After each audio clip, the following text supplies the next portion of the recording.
Y-O-K-E.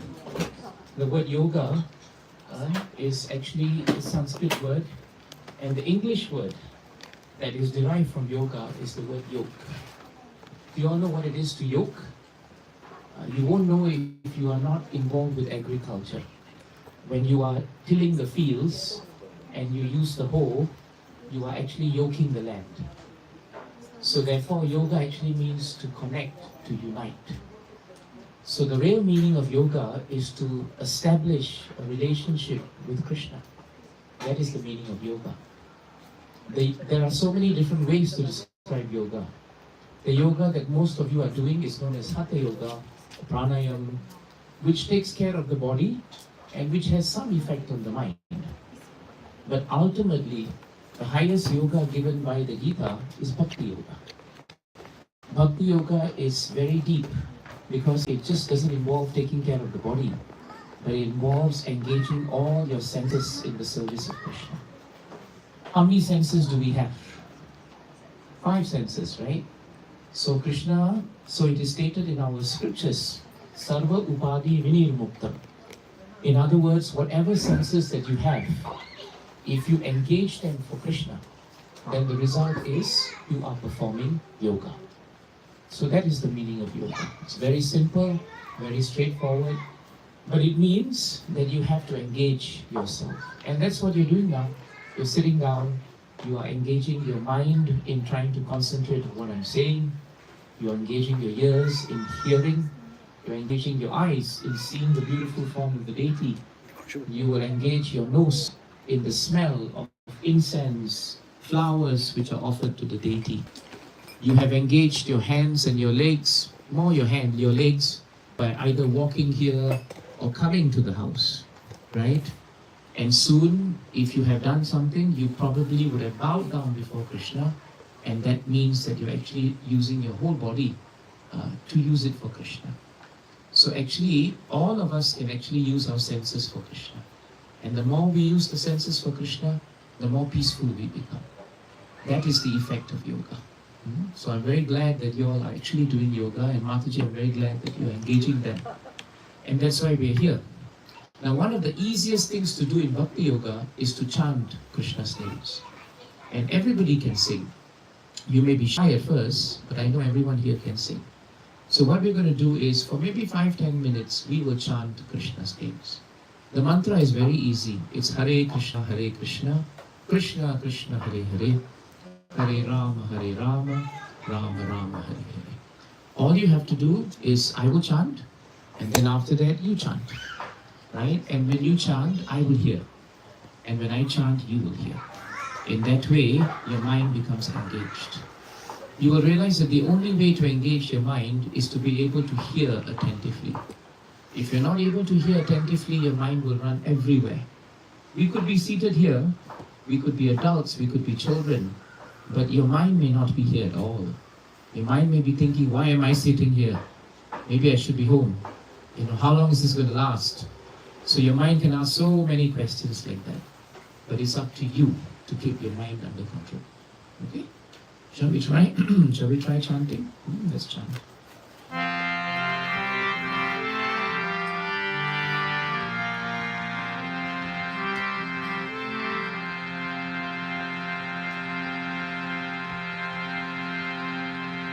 So I'm going to start by chanting Krishna's names. Krishna has many names. He's known as Radha Madan Mohan, he's known as Radha Govinda, he's known as Radha Gopinath, and here he's known as Radha Damodara. So we chant his names. Radhe Radhe Madan Mohan, Madan Mohan Radhe, Radhe Radhe Madan Mohan, Madan Mohan Radhe. Your turn. Radhe Radhe Madan Mohan, Madan Mohan Radhe, Radhe Radhe Madan Mohan, Madan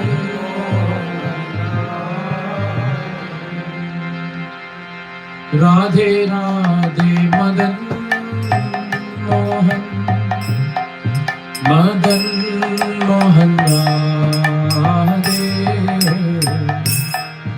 Radhe Radhe Madan Mohan Madan Mohan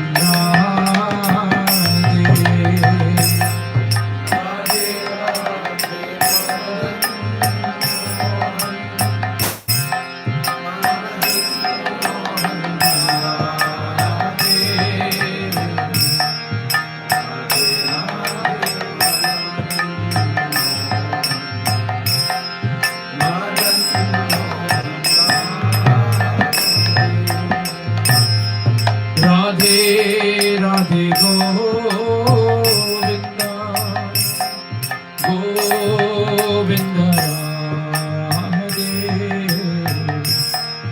Radhe Radhe Radhe Govinda Govinda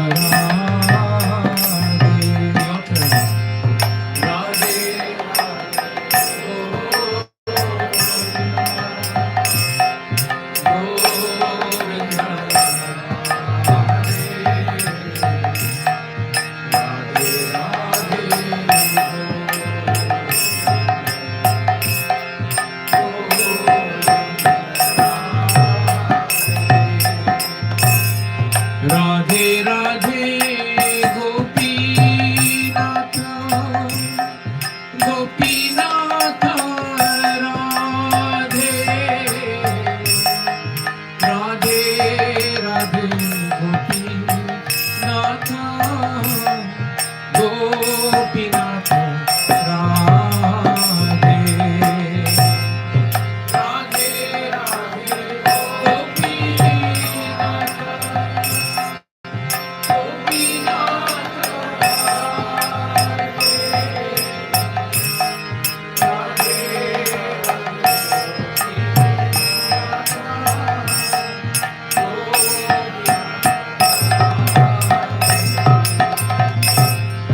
Hare Krishna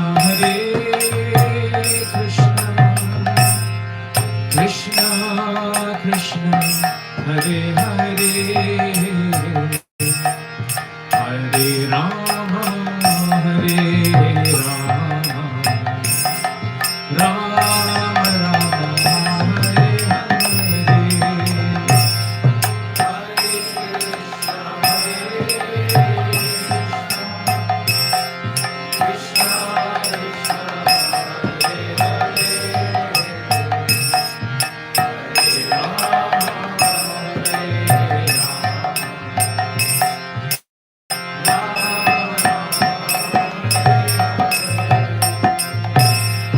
Hare Krishna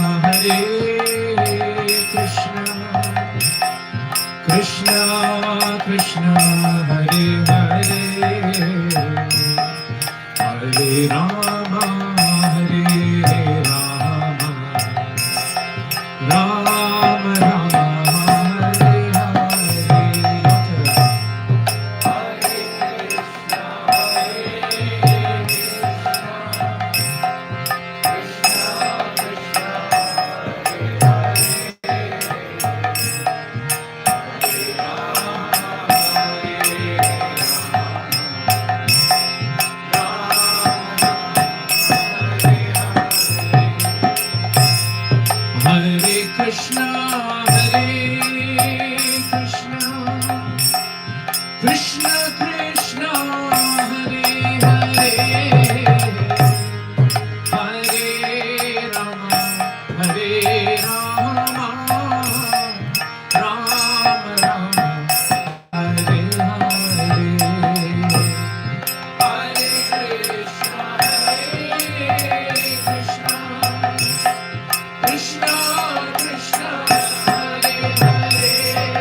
Madan Mohan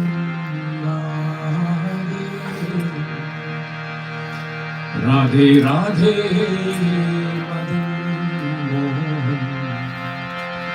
Madan Mohan Radhe Radhe Madan Mohan Madan Mohan Radhe Radhe Madan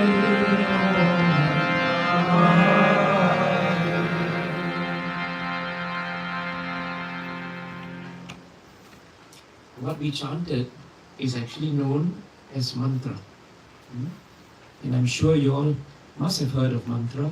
Some of you may be even chanting mantras. Man means mind and tra means to rest. So mantra is actually a sound, a vibration that you chant. And when you chant that mantra, you find that your mind becomes still or it becomes rested. The more you chant these mantras, the more peaceful you become. When you are disturbed or there are challenges in your life and you feel either angry or hurt or any other emotions, especially if it's negative, chanting this mantra that we chanted, Hare Krishna, Krishna Krishna, Hare Hare, Hare Rama, Rama Rama, Hare Hare, becomes very easy. It's a very easy way to control the mind. You can chant it anywhere. You can chant it anytime. You can chant it in any circumstance. You can even chant it unconsciously. There is no qualification needed to chant the mantra. Many mantras that you have today require you to have a kind of qualification. You must either have chanted certain things, done certain things, you must be purified, then you can chant the mantra. But the Maha Mantra, which is known as the Hare Krishna Maha Mantra, it is the mantra that doesn't require any purification from you. All you are required to do is just to chant it and chant it with your heart. That's all you have to do. So it's very straightforward. You don't need to do anything else. I wanted to share with you all one very nice pastime of Krishna, which I think is very relevant to us. It happened actually a few weeks ago, maybe 2 weeks, just around Diwali time. It is known as the Govardhan Puja. You all would have heard of Krishna lifting Govardhan Hill, isn't it? In one of his famous Leela, Krishna actually lifts Govardhan Hill. He lifts it with a small finger, it's called the pinky finger, and he doesn't even use his right finger. Your right hand is normally stronger unless you're left-handed. Krishna used his left hand and the finger of his left hand, the last finger, and he actually carried Govardhan Hill. Now there's a wonderful, there's so many important things in this Leela that you can take back and think about. And so I'm just going to speak on it for a few minutes, and then I'd like to hear if you have questions, okay? Now, you all know that there are many Devatas. Indra is one of them. Chandra, the moon. Surya is the sun, right? Lord Shiva, Brahma, they are all considered Devatas. Okay, now Shastras, they are considered Devatas. Now Indra is the Devata who controls rain, and he's very powerful. He's also considered the king of Swargaloka, which is one of the higher planets in our planetary system. Now, all the time in Vrindavan, and you all know where Vrindavan is, right? Vrindavan is the place where Krishna would stay. Whenever the residents of Vrindavan would come together, every year they would do a puja to Indra. They would do a prayer to Indra. And they would come together and they would stand in front of this beautiful hill in Vrindavan, which is known as Govardhan. Govardhan is a beautiful hill in Vrindavan, very large at that time and full of shade, and Govardhan would give so much to the Vrindavan residents. If you were staying in Vrindavan, if it was a hot day, you could go up to Govardhan Hill and the shades of the tree would give you a lot of cool feelings. Govardhan had so much of waters. There were lakes, there were rivers, there was fresh water coming out from the mountain. So the residents of Vrindavan, they were never short of anything. Because if they needed food, if they needed vegetables, if they needed anything, Govardhan Hill supplied them with all the necessities.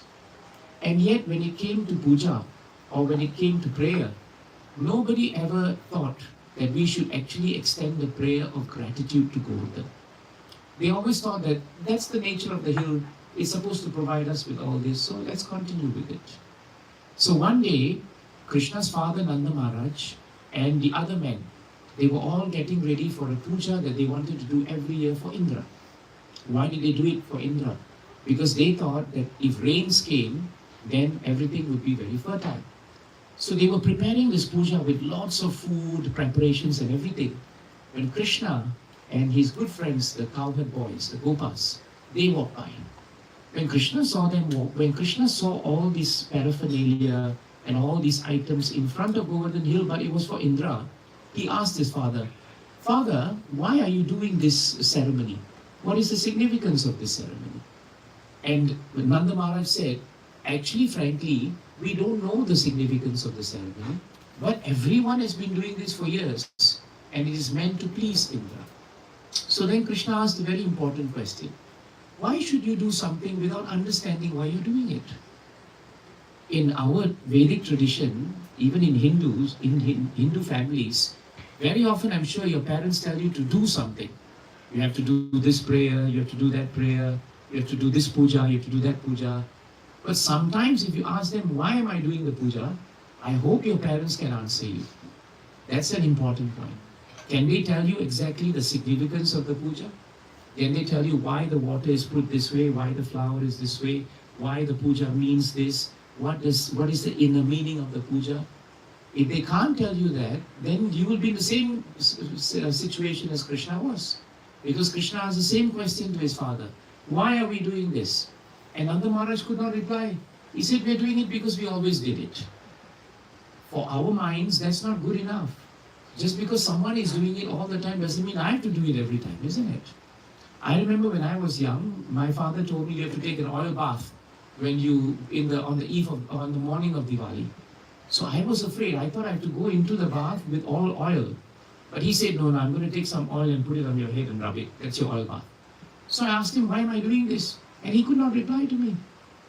So I decided, why should I do the oil bath then? If I don't understand what I'm doing, why should I do it? So Krishna was very intelligent. He asked that question. And this is something you should take back.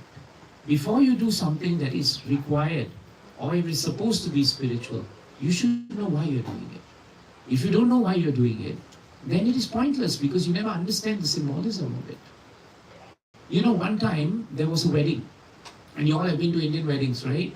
You will see in front of the bride and the bridegroom, as they are seated, so much of paraphernalia is in front. So that wedding was going to take place in the wedding hall. And one young boy, his sister was getting married. So he saw the pujari, the priest. He was putting all the items, putting the flowers, putting the coconut, everything was done. Then all of a sudden, there was a cat that was outside. And it just ran into the space where all this paraphernalia was there. And the priest was very scared because he thought the cat would just mess things up. So the priest was thinking, how do I control the cat? So he found a basket. He turned it around and he put it over the cat. And because the basket was a bit heavy and the cat was very small, it was hardly a cat, it was more a kitten, it couldn't come out of the heavy basket.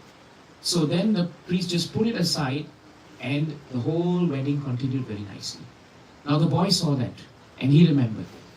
Now many years later the boy was going to get married and he sits down there with the bride and he sees the priest putting all the paraphernalia and the priest tells him, now we are ready to start the wedding.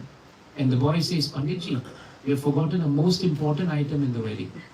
Where is the cat and where is the basket? And that's when the priest asked him, why should there be a cat in a wedding? He said, no, because when I saw my sister getting married, a cat came and he put the cat right there. And this is how we build things into our traditions. The cat had nothing to do with the wedding. But somebody added it, somebody put it there, and after a while we think, oh, it must be that. Then we do it. So someone will come up with some tradition, you have to wear this, you have to wear that, you have to stand upside down, you have to stand this way, that way. And you will think it is part of a tradition, and you will do it. We should not do anything until we know what we're doing. You think you agree with me? Very true. So you have to ask your parents, what are you doing? And parents, you should know what you're doing. Because if you don't know what you're doing, you cannot transmit that knowledge to your child. You see the point? I give you another story. One time there was a boy in a village and he was very addicted to Indian sweets. Do you all like Indian sweets? I say Indian sweets because in Singapore you also have Malay sweets and other sweets. I was born in Singapore, and frankly speaking, the only time I started eating Indian sweets was when I joined ISKCON. Before that, I didn't know what it was because we were born here, so we ate other kinds of sweets. Now, Indian sweets are really sweet, okay? You eat a few every day and you're finished. You get diabetes within a week. So this mother was very afraid of this boy because he was eating sweets like anything. Now, there was a very elderly man who was a wise man in the village.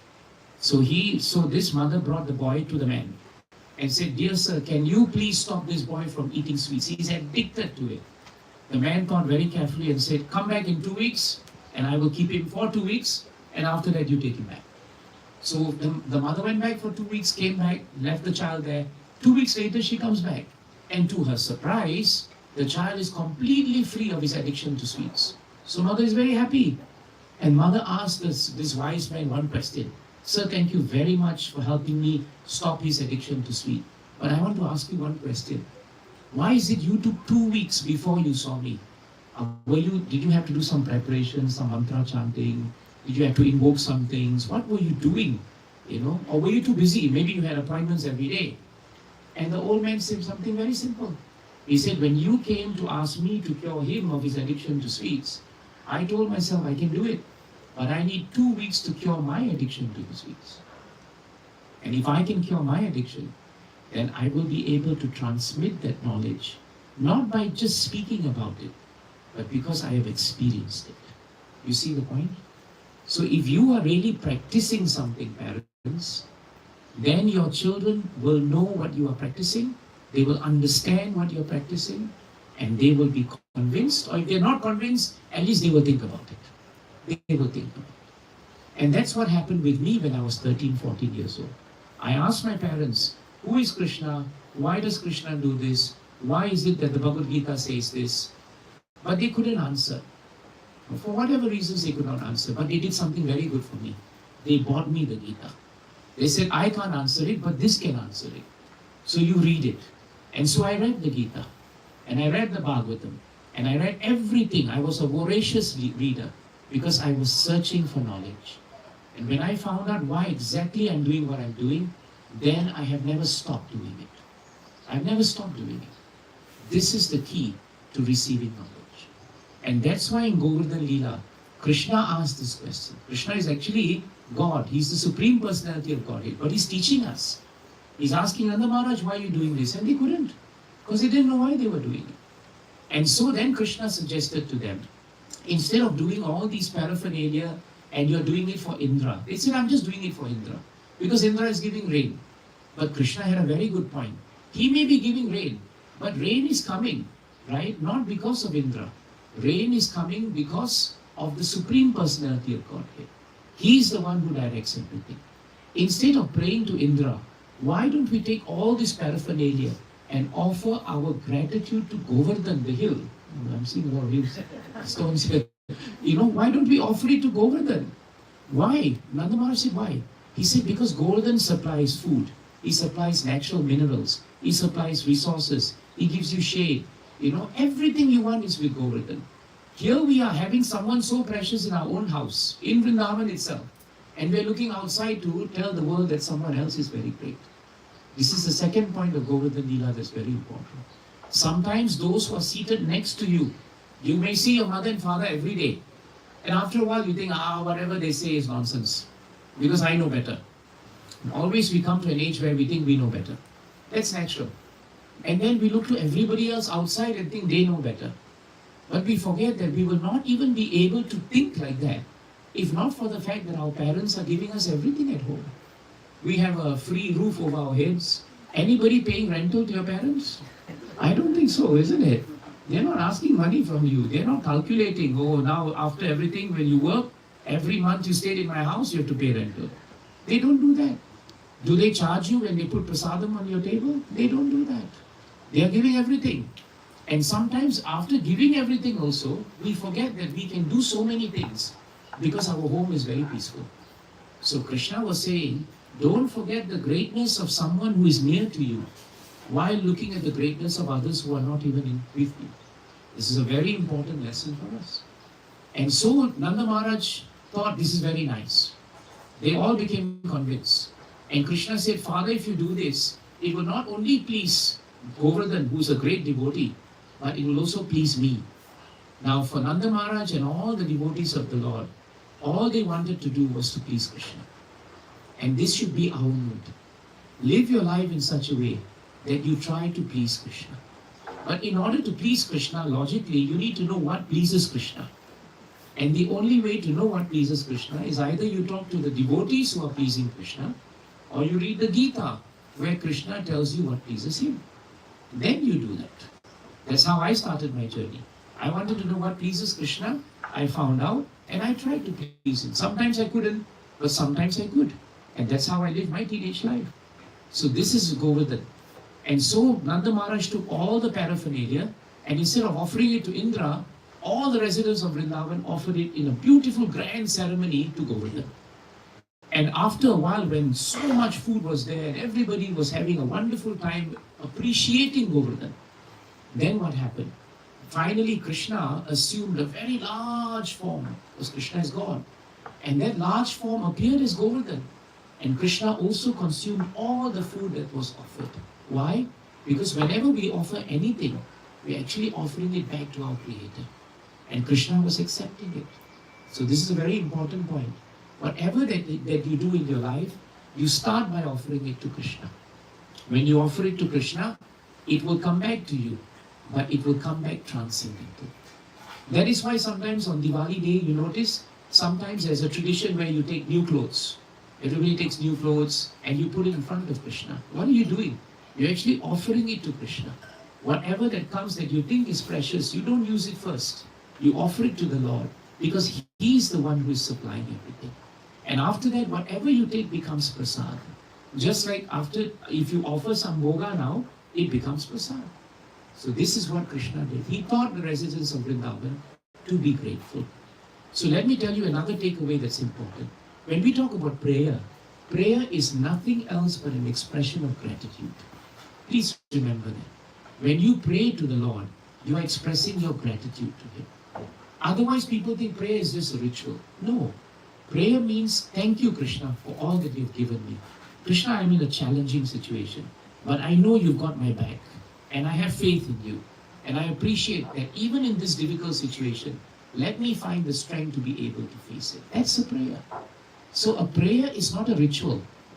A prayer is an expression of your gratitude. You follow? So this is why we pray. Otherwise, there's no need to pray.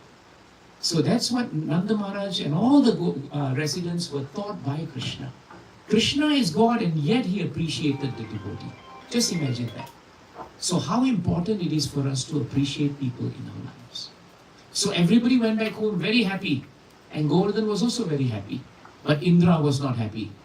Indra was sitting in Swargaloka and thinking, how dare these people stop all their sacrifice to me? The person who's really the cause of this is none other than this little young brat. And he is Krishna. He thinks he's very smart. He thinks he knows everything. Today, I'm going to punish the whole of Vrindavan.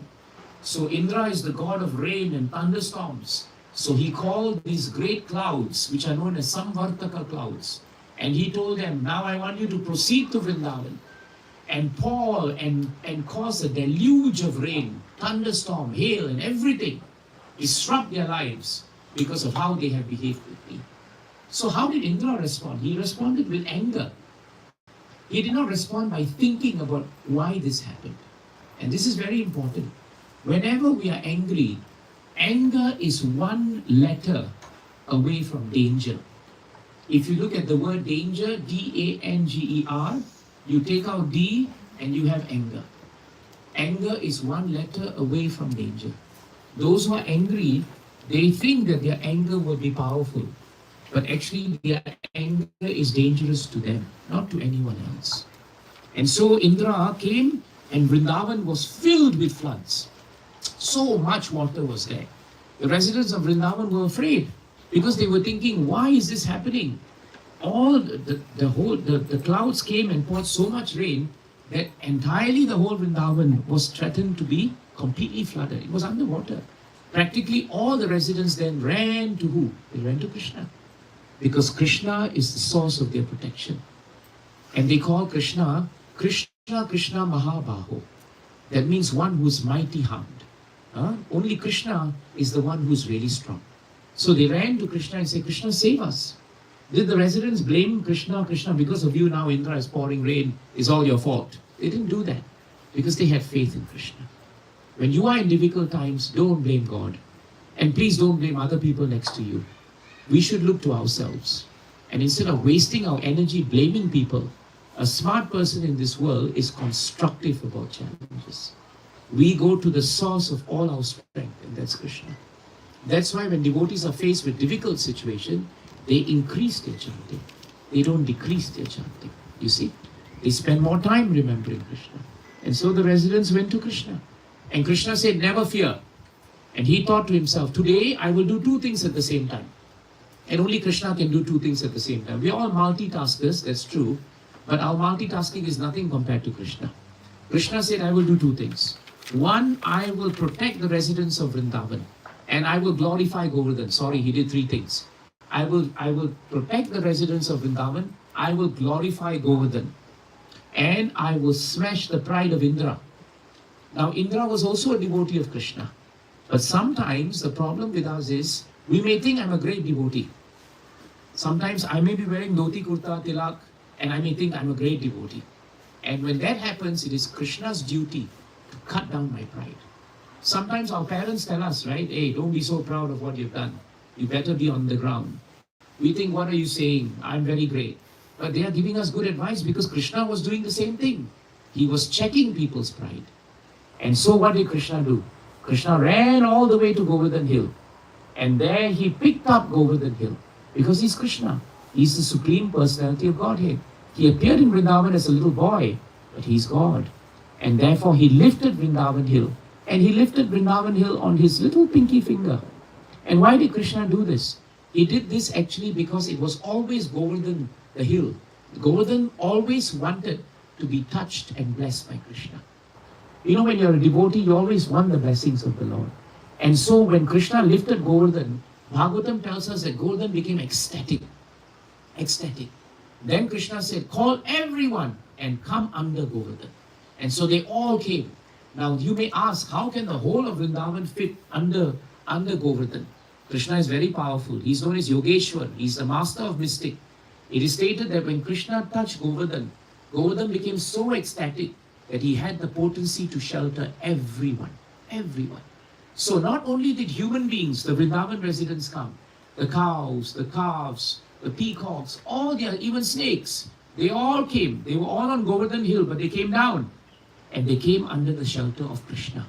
And Krishna gave shelter with Govardhan for 7 days and 7 nights.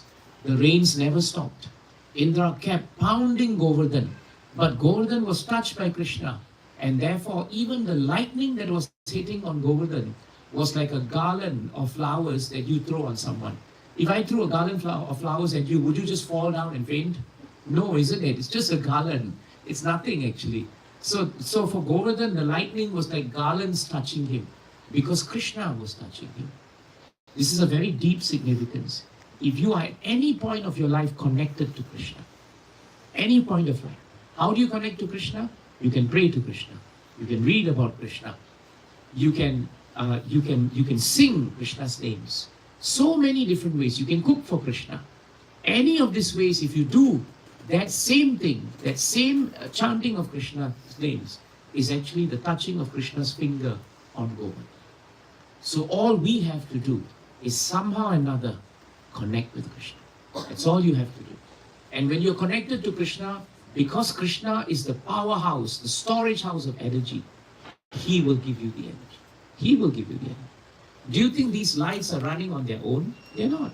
They're getting their light because somewhere there is a master generator. And that generator is connected to this light, or rather this light is connected to the generator. That's why when you turn it on, there's light. If there is no connection, there's no light. So until you have a connection with the Lord, then you will always find the challenges of life very difficult. But if you're connected with him, you will find that you can manage them. And so the residents of Vrindavan were all seeing Krishna for 7 days, 7 nights. All his friends, the Gopas, they were so happy that Krishna was there. The Gopis, they loved Krishna. And every day, in the normal day, Krishna would go in the morning to 10 cows and he would come back. And they would miss him. But now for 7 days, 7 nights, they could see him, uninterrupted darshan of Krishna. The cows and the calves, they loved Krishna. And now they thought, for all this time we can be with Krishna. Nanda Maharaj and Yashoda Mata, the parents of Krishna, they would see Krishna in the morning and see him in the evening, but now they could see him the whole day. And you know what? As he was lifting the hill for 7 days and 7 nights, some of his young friends, they said, Krishna, if you're tired, give it to us. We will carry Govardhan, no problems. Of course, they knew they didn't know they would have big problems because they were not Krishna. But that was their mood. They said, don't worry, we can help. We have muscles. We can carry Govardhan. So that was the mood of all the residents. They forgot they were in difficulty. So when you are connected with Krishna, you could be in difficulty, but you don't feel it. You don't feel challenged. Rather, you accept the challenge. There's a difference. And finally, after 7 days and 7 nights, Indra gave up. He said, I'm done. I have no more rain to pour. My clouds are exhausted. There's nothing left now. And now Indra came to his senses. Sometimes we are very proud of our knowledge. We think we know everything. It's a normal tendency for all of us. And when that happens, right, Krishna has a way of cutting us down. And Krishna cut down Indra. He really did that. So Krishna lifted Govardhan hill and he put him down. And then he told all the residents, go back, because the floods have receded. Vrindavan is fine. Then Krishna went to a very quiet spot at the corner of the garden. He didn't stand in the front of everyone. He went to a corner and he sat under a tree and he was playing his flute. Indra, meanwhile, decided, let me come and pay my obeisances and ask for forgiveness from Krishna. Because what I did was wrong. I was fueled by pride, fueled by anger, fueled by greed for my power. Let me see Krishna. And so Indra came with a beautiful cow from heaven known as Surabhi. Surabhi is very powerful. She has the ability to give the most delicious and purest of milk. So Indra came with Surabhi. But you know why this is important? Krishna did not meet Indra in front of all the Vrindavan residents. Why? Because he did not want to humiliate Indra. Sometimes when you make a mistake and suddenly your parents scold you in front of the whole world, how do you feel? You feel really bad, right? But what happens if they bring you to the room and say, look, I didn't like this about you? It's much better, isn't it? Because you don't feel like, it's so embarrassing. I'm being checked in front of people. Sometimes we have that bad habit as parents, but we should check ourselves. So then what happened? Indra realized he was so grateful to Krishna because Krishna had sat in one corner, and when Indra went there, nobody was around. At least Indra's pride. He was checking his own pride, but at least he was not so embarrassed. So he bowed before Krishna, and Surabhi took milk, and when he took the milk from Surabhi, and Surabhi actually with Airavata, his elephant, started pouring Abhishek on Krishna. So Krishna became very pleased with Indra's humility. And Indra offered beautiful prayers to Krishna. And Krishna said, I am pleased with your prayers. But remember this one thing, and this is the thing I want to end with. When I check your pride, O Indra, I don't do it because I want it is for your loss. I do it because it is for your benefit. Sometimes in our lives, we are put in challenging situations. But the challenging situations are meant to make us better. They are meant to make us better. Have you seen a blacksmith before? You may have seen movies where they're forging swords, And when they forge swords, what do? They put the sword on this big, iron thing, and they keep hitting and hitting and hitting the sword. Then they put it in fire and they take it out and they hit it. Life is like that also. Sometimes Krishna gives us fire and brimstone and he gives us a lot of hammering.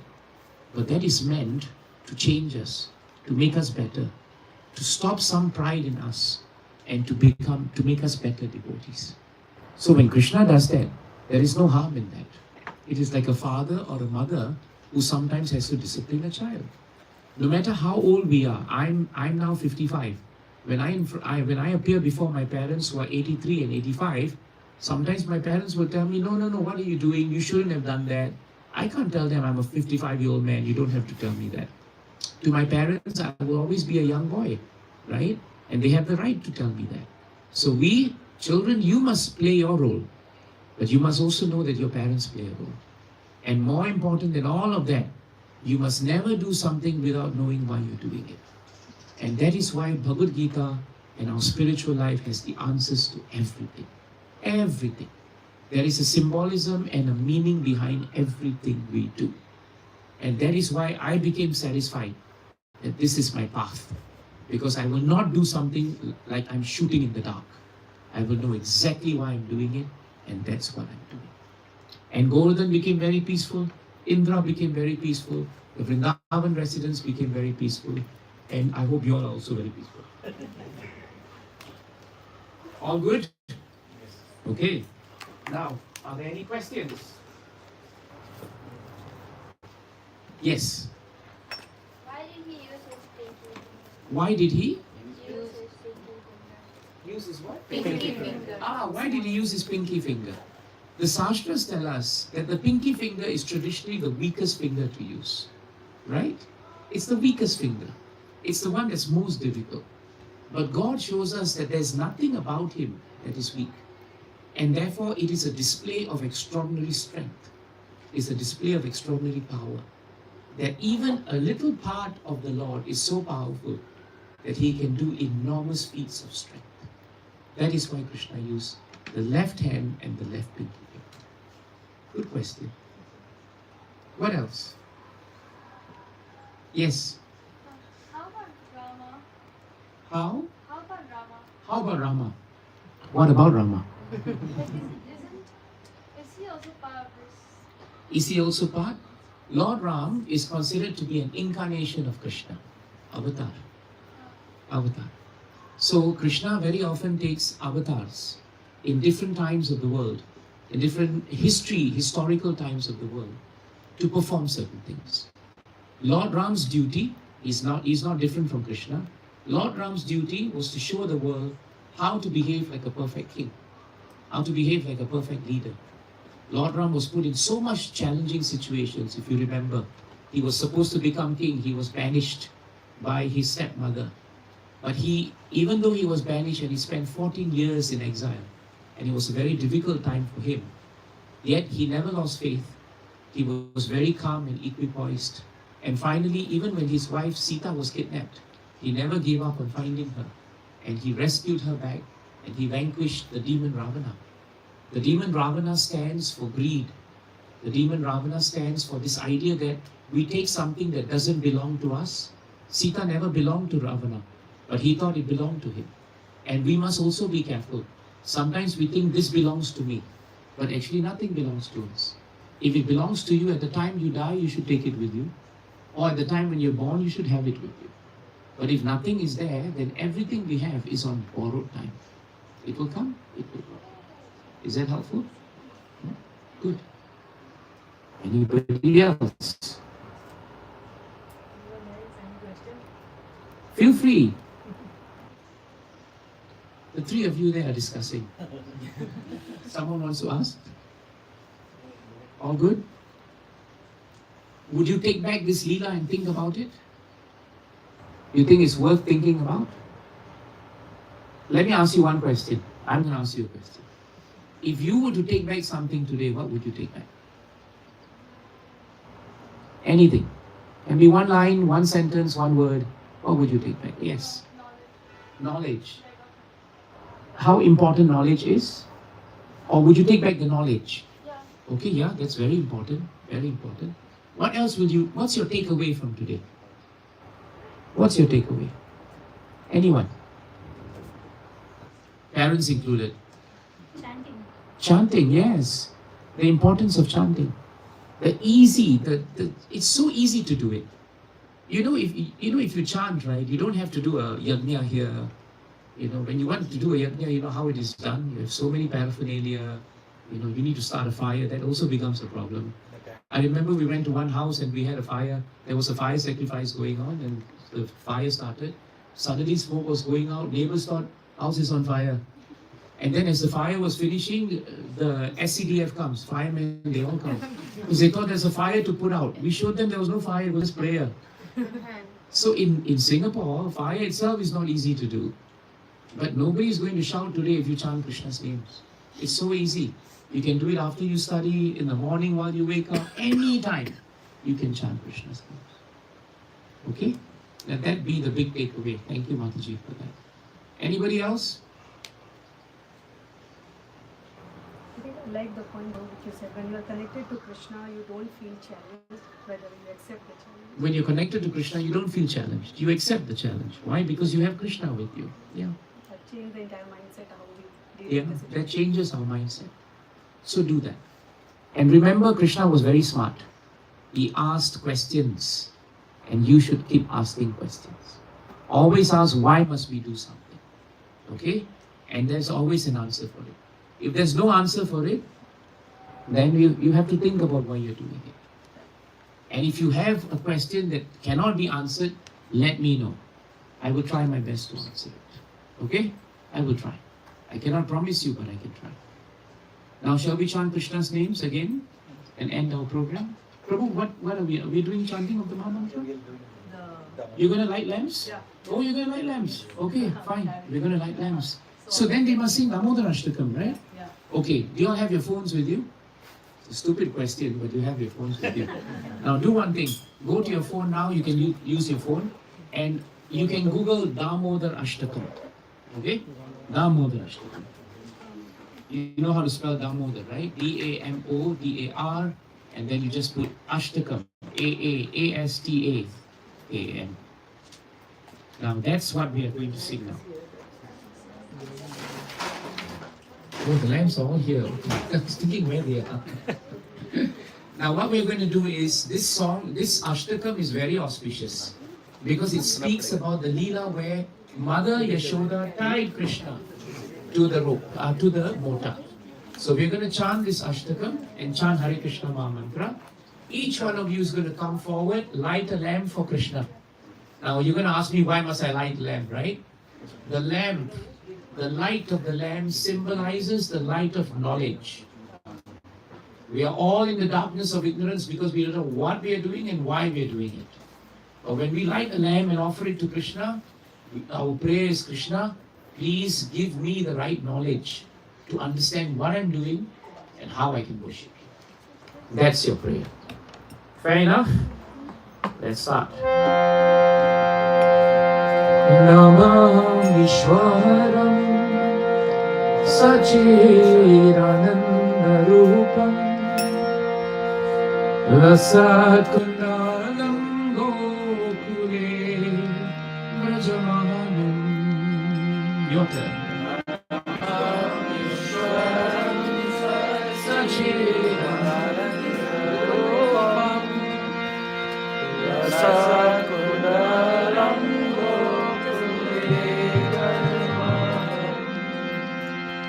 Namah Vishwaram Sachidanandam Lasat Kundalam Gokule Brajamanam. Namah Vishwaram Sachidanandam Lasat Kundalam Gokule Brajamanam. Yachoda Piyolu Kaladhavamanam Paramishtahamadyan Tathodutya Gopyam. Yachoda Piyolu Kaladhavamanam Paramishtahamadyan Rudantam Muhunetrayusmam Vrijantam Arambojayugme Nasatam Kanetram. Haribol. Rudantam Muhunetrayusmam Vrijantam Arambojayugme Muhu Swasakanta Tririkha Kakanta Stita Draivam Dama Darrang भक्तिभादम्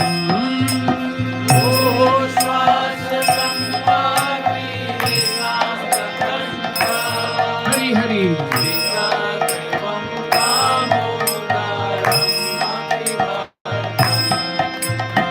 इति दृक्स्वलीलाभिः आनन्दकुन्दे स्वघोषं निवाजन् तमख्यापयन्तम् इति दृक्स्वलीलाभिः आनन्दकुन्दे स्वघोषं निवाजन् तमख्यापयन्तम् तदीयेषितानेषु भक्तैर्जितार्थम् पुनः प्रेमहतस्तं सता वृत्ति वन्दे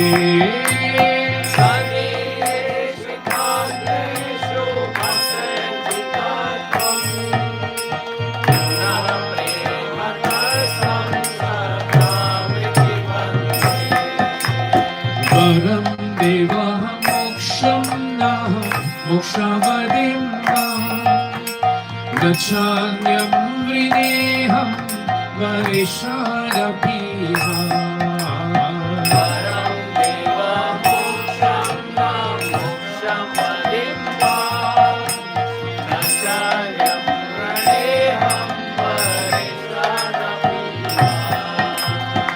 इदं देव पूर्णाता गोपालबालम् सदा मे मनस्याः विरस्तां किमन्ये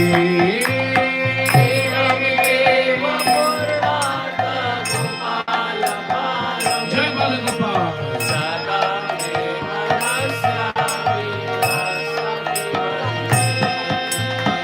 इदं ते मुखाम्बोजम् अद्यन्तनीलै वृतं कुन्तलैः स्निग्धरथैश्च गोप्या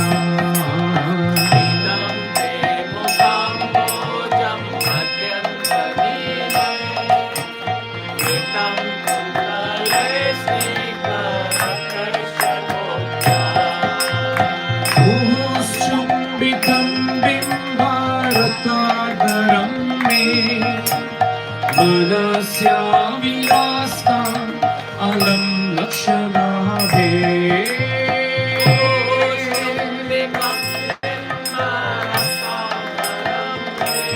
हरि हरि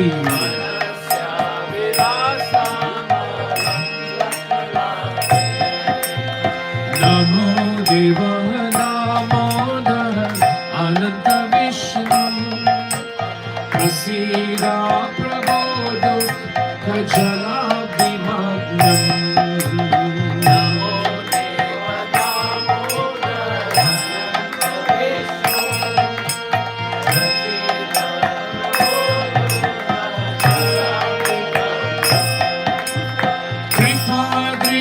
कृपादृष्टिवृष्याति दिनं बतानु ग्रहाणेश मामान्यमेदाक्षि दृश्यया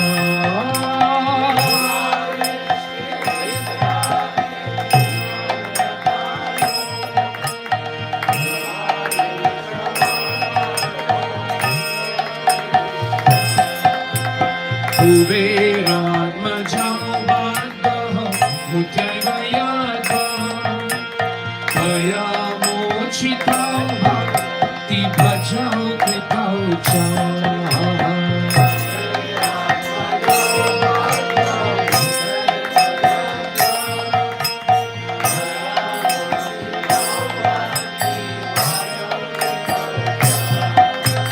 कथा प्रेम भक्तिं स्वकं विप्रयः च नमो क्षेत्रहो मे स्थितमोदरेहा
कृष्णाय देवाय तुभ्यं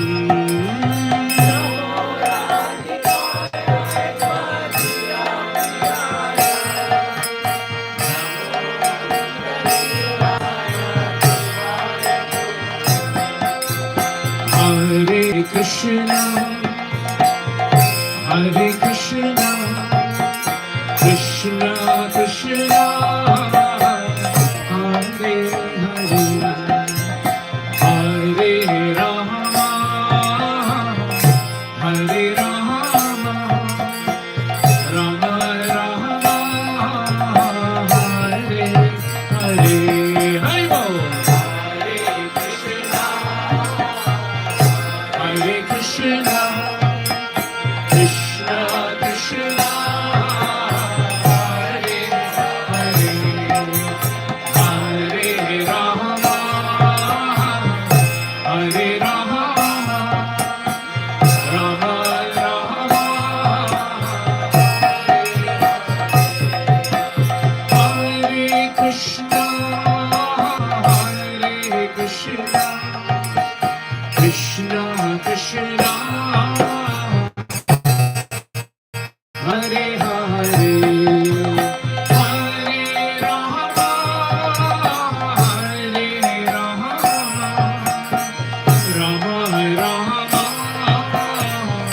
Hare Hare, Hare Krishna, Hare Krishna, Krishna Krishna, Hare Hare, Hare Rama,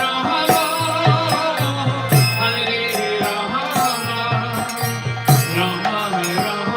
Hare, Hare Krishna, Hare Krishna, Krishna Krishna, Hare Hare, Hare Rama, Hare Rama, Rama Rama, Hare Hare, Hare Hare Krishna, Hare Krishna, Krishna Krishna, Hare Hare, Hare Rama, Hare Rama, Hare Krishna, Hare Krishna, Krishna Krishna, Hare Hare, Hare Rama, Hare Rama, Rama Rama, Hare Hare, Hare Krishna, Hare Krishna, Krishna Krishna, Hare Hare, Hare Rama, Hare Rama, Rama Rama, Hare Hare, Hare Krishna, Hare Krishna, Krishna Krishna, Hare Hare, Hare Rama, Hare Rama, Rama Rama, Hare Hare, Hare Krishna, Hare Krishna, Krishna Krishna, Hare Hare, Hare Bol. Hare Rama, Hare Rama, Rama Rama, Hare Hare.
जय श्री राधा दामोदर जी की, जय श्री दामोदर अष्टकम की, वृंदावन भूमि धाम की, ग्रंथराज श्रीमद् भागवतम की, श्रीला प्रभुपाद की, श्रीला गुरुदेव की, निताय गौर प्रेमानंद।